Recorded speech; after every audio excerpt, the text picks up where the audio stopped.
Our topic for today is about losing to gain. So this is the paradox of true life in Christ. So what means by paradox, mga kapatid? Ito yung understanding natin spiritually, na yung meron yung mystery of truth na when we are trying to analyze it literally is talagang hindi natin maunawaan. But gamit ang salita ng Panginoon ay ating maiintindihan ang kalooban ng Diyos sa kanyang salita sa umagang ito. Amen? So, sabi dito sa Matthew 10:39, whoever finds their life will lose it. Yung makakatagpo sa kanilang buhay ay mawawalan, in Tagalog. And whoever loses their life for my sake, at sino ang mawawalan ng buhay dahil sa akin? Sabi niya, will find it ay makakatagpo. So, di ba, ang hirap naman unawain ito, literally. Di po ba, na mawawalan ako at magkakaroon ako ng buhay. Pero kapag nawalan ako dahil kay Kristo is magkakaroon ako ng buhay. Paano ba yun? So, ano ang ibig sabihin, kapatid, ng will find it? Yung tinutukoy nito is yung eternal life. Na kapag inuuna natin ang Diyos, ano yung mahahanapan natin, kapatid? It's the eternal life. So, Jesus was teaching this to His 12 disciples when He gave them authority and sent them out to go and heal the sick, sharing the words of God to every town, villages in Israel, Judea, and Jerusalem. So, ito po yung teaching ni Jesus Christ sa kanyang 12 disciples. Diba, yung mga 12 disciples ni Jesus Christ is, they are praying sa mga may sakit and they are healed. Napapagaling yung mga paralitiko is napapagaling, yung blind, nakakita, yung mga nasaniban ng demonyo is napapatalsik. Ganun po yung authority na binigay ng Diyos sa kanilang 12 disciples. Amen?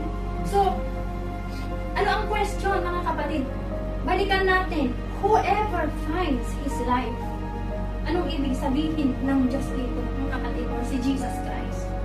God is not only addressing to His 12 disciples, but He is also addressing to us right now as His children. Amen? This is His instruction to us these days. So, whoever finds his life, meaning refers to a person who lives entirely for themselves.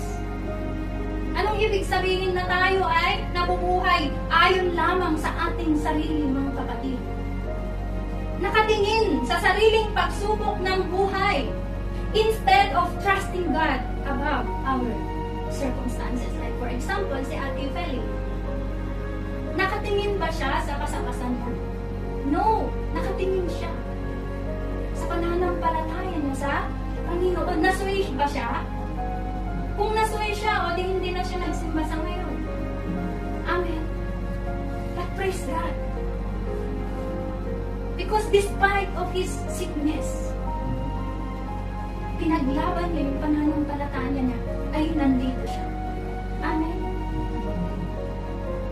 Yung iba, mga kapatid, ay ayaw ko nang magsimba, ayaw ko nang, kasi lulutasin ko muna yung problema ko before ako magsimba. So ano yung inuna? Yung sarili. Hindi yung faith. Ano yung hinanap? Yung sarili. Hindi ang Panginoon. Ito po ang ibig sabihin, mga kapatid. Ano pa?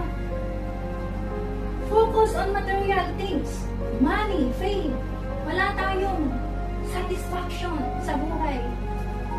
Puro pera-pera. Mag-extra work muna ako.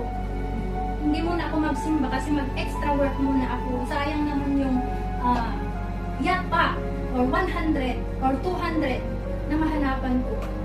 And then kapag nagkaroon tayo ng extra income, wala pa rin satisfaction. Naranasan natin yung we want more of material things. Mga kapatid, nakatuon yung mata natin sa naibibigay ng mundo. Pero, ang question, there is a consequences. Consequences. Result. Amen. Ano yung result? Will lose it, sabi dyan.